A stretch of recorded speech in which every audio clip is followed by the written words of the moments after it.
El tema de esta reunión y de la siguiente será Principios básicos de liberación. Y el subtítulo es Todo lo que siempre ha querido saber acerca de los demonios, pero temía preguntar. Leamos un poco más adelante en Lucas 13, 31 y 32. Este es el último pasaje que leeremos acerca del ministerio de Jesús. Aquel mismo día llegaron unos fariseos diciendo, sal y vete de aquí, porque Herodes te quiere matar. Y les dijo, id y decid a aquella zorra, es decir, a Herodes, he aquí, echo fuera demonios y hago curaciones hoy y mañana, y al tercer día termino mi obra. Este es hebraísmo. Hoy, mañana y el tercer día significa desde ahora hasta que haya terminado la obra.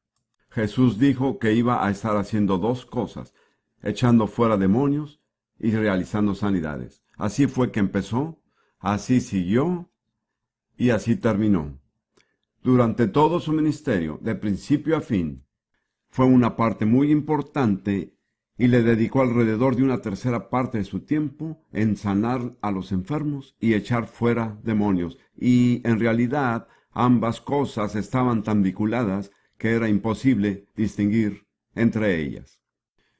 Bien, lo que quiero decir ahora, y les daré unos ejemplos breves, es que en el Nuevo Testamento nunca nadie fue enviado a evangelizar sin primero haber recibido la autoridad para echar fuera espíritus malignos. No hay ningún ejemplo en el Nuevo Testamento. No es bíblico hacerlo. Veamos los primeros 12 discípulos que fueron enviados. En Mateo 10, versículo 1. Entonces, llamando a sus 12 discípulos, les dio autoridad sobre los espíritus inmundos, para que los echasen fuera y para sanar toda enfermedad y toda dolencia. Observen que lo primero que hizo el Señor fue darles autoridad para echar fuera los espíritus malignos. Y entonces dice en el versículo 5, omitiendo la lista de los nombres, a estos dos envió Jesús. Y luego dice en los versículos 6 y 7, omitiendo las partes menos importantes, sino id antes a las ovejas perdidas de la casa de Israel, y yendo, predicar, diciendo, el reino de los cielos se ha acercado, pero no solamente prediquen, sino hagan ¿qué? Sanar enfermos, limpiar leprosos, resucitar muertos, echar fuera demonios. Jesús los equipó y los envió para hacer esta obra. En Lucas 10 leemos acerca de otros 70 que fueron enviados. Lucas 10, 1. Después de estas cosas designó el Señor también a otros 70, a quienes envió de dos en dos delante de él a toda ciudad y lugar a donde él había de ir. Ahora pasemos al versículo 17. Que relata lo que dijeron los 70 cuando regresaron. Dice en el versículo 17, volvieron los 70 con gozo, diciendo, Señor, aún los demonios se nos sujetan en tu nombre. ¿Qué fue lo que más les impresionó? El hecho de que tuvieran autoridad sobre los demonios. Ellos no eran los 12, sino los 70. Veamos ahora la gran comisión, al final de los evangelios.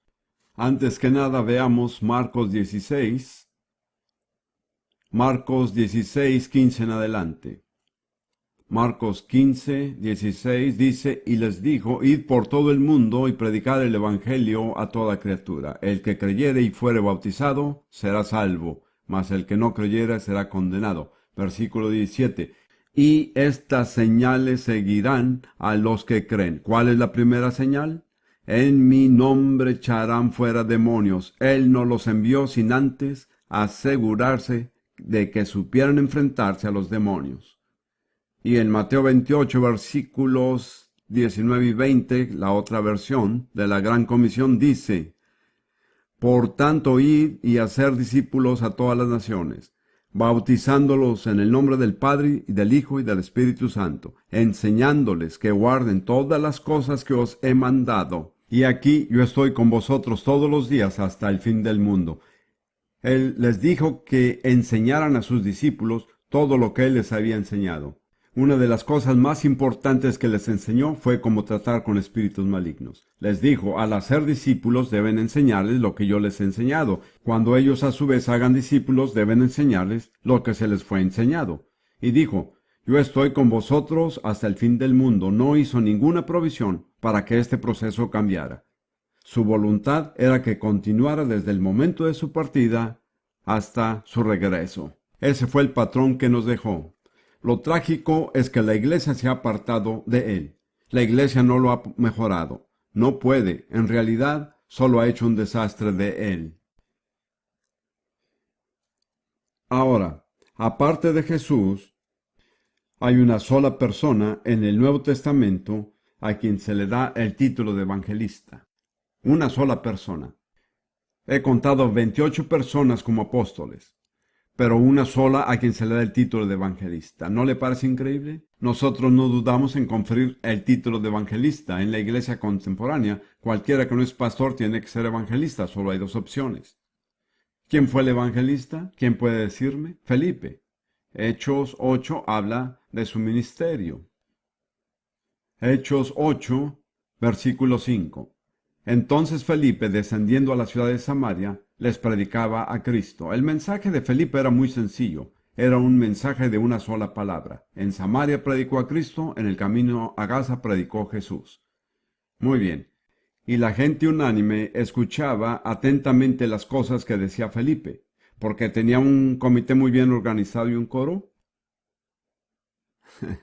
No, oyendo y viendo las señales que hacía.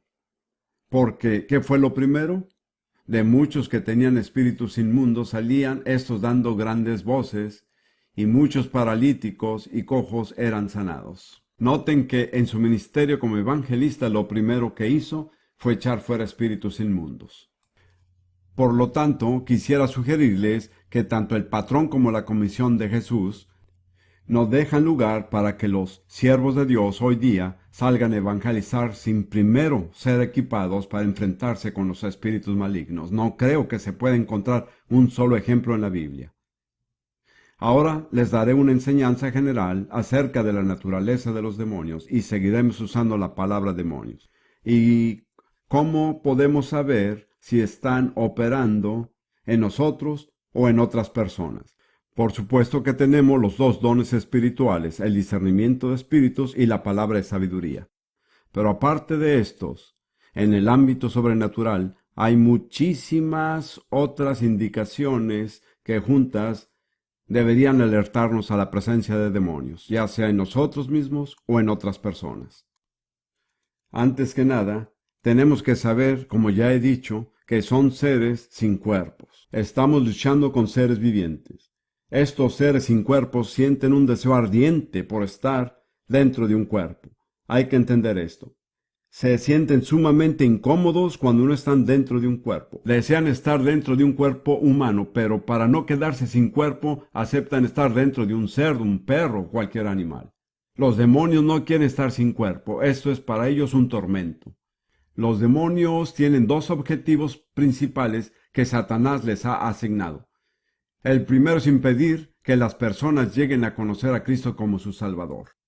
Sin embargo, si no logran hacer esto, su segundo objetivo es impedir que las personas sirvan al Señor de manera eficaz. ¿Me explico? Si fracasan con el primero, no se rinden, simplemente buscan el segundo objetivo. Ahora bien, tenemos que diferenciar entre la carne y los demonios. La carne es la vieja naturaleza carnal, el viejo hombre, y los demonios son seres que entran y ocupan ciertas áreas de la personalidad. Yo hago la siguiente comparación. La carne es la carroña y los demonios son los buitres que se asientan sobre la carroña. ¿Me explico? Si no hubiera carne, tampoco buitres. Este es un cuadro muy gráfico. Si ha vivido en un país donde hay buitres, sabrá que cuando algo está a punto de morir, en el cielo aparece una pequeña mancha que permanece allí suspendida. Al mirar un poco más tarde, hay 3 o 4 más, y mientras más está el animal cerca de morir, más bajo vuelan los buitres. Jesús dijo que donde estuviera el cadáver, allí se juntarían los buitres. podemos estar seguros que los buitres se reunirán allí donde la carne no regenerada del hombre queda expuesta en su carnalidad y pecado. Ahora, en los dos casos la solución es diferente. ¿Cómo se vence la carne? Mediante la cruz. Así es. Gálatas 5:24, pero los que son de Cristo han crucificado la carne con sus pasiones y deseos. ¿Cómo se vencen los demonios? Se expulsan, así es. No podemos intercambiar esas dos soluciones. No podemos expulsar la carne ni crucificar los demonios. Así que para saber cuál es la solución correcta, primero tenemos que saber contra qué estamos luchando, ¿de acuerdo? Ahora, en general yo diría que si usted es un cristiano sincero y comprometido, que lee la Biblia, ora, se congrega regularmente y desea servirle al Señor, pero tiene un problema particular, algo que lo atormenta, algo que lo avergüenza, algo que lo irrita, algo que lo ata y lo esclaviza, y ha tratado de solucionarlo orando, ayunando, considerándose muerto al pecado, pero todavía no ha resuelto su problema, puede estar casi seguro que está luchando contra un demonio. Esto lo digo por experiencia, pero no tengo tiempo de compartirlo ahora. Lo que yo quiero hacer en esta parte de la reunión es hablar de algunas actividades y características de los demonios. Les daré una lista de 9 verbos que describen estas actividades y características. Si una de estas está presente en su vida, o más de una, o si son muy intensas, entonces debe empezar a pensar bien, pues posiblemente necesite liberación. Y no se olvide que todas estas actividades son llevadas a cabo por personas sin cuerpos. El primer verbo es tentar. Los demonios tientan. Tientan a las personas a hacer lo malo. Al reflexionar acerca de su propia experiencia encontrará que muchas veces la tentación viene en forma verbal. Por ejemplo, alguien deja caer al piso un hermoso lápiz de oro y usted lo mira y algo le dice tómalo. Nadie se enterará. Los demás harían lo mismo. Si fuera tuyo el lápiz, lo tomarían. ¿Sabe lo que es eso? Si tiene una voz, quiere decir que es una persona. Detrás de esa voz hay un demonio que lo está tentando. Quizás ninguno de ustedes ha tenido esa experiencia. Debo ser el único. Los demonios hostigan a la persona, que también significa acosar, dependiendo de dónde viva. Estudian su forma de ser y siguen sus movimientos, saben cuáles son sus flaquezas y sus momentos de debilidad, saben exactamente cómo hacer para entrar. Por ejemplo, el hombre de negocios que ha pasado un día terrible en la oficina. Todo le ha salido mal. Su secretaria no cumplió bien con su trabajo, el aire acondicionado dejó de funcionar y luego de camino a casa mucho tráfico. Luego cuando llega a su casa, su esposa no tiene lista la cena y los niños están corriendo y gritando. Y al cruzar la puerta, él hace lo que decimos, explota de ira. ¿Saben qué sucede? El demonio de ira que ha estado detrás de él todo el día entra rápidamente en él. Después de eso, su esposa nota un cierto cambio en su personalidad. Todavía es un padre y esposo amoroso, pero hay veces que algo ajeno toma control de él. Ella nota en esos momentos su mirada es diferente y aunque ama a su esposa y a sus hijos, les hace la vida imposible. Después, avergonzado y lleno de remordimiento, dice, no sé qué me llevó a hacerlo. Nosotros sí sabemos. Fue el demonio de ira. Número 3. Los demonios atormentan. La Biblia habla de los verdugos en Mateo 18. A mi juicio, los verdugos son los demonios. En Mateo 18, en la parábola de los 2 deudores, el siervo que no quiso perdonar a su consiervo una pequeña deuda, fue entregado a los verdugos. He conocido a cientos de cristianos que se encuentran en manos de los verdugos. ¿Saben por qué? Porque no han perdonado. Si usted en su corazón no ha perdonado a alguien, es un blanco legítimo para los verdugos. Y Satanás es un experto en asuntos legales, él sabe cuándo tiene derecho a entrar. Hay varias formas de tormento. Está el tormento físico. El ejemplo que yo escogería es la artritis.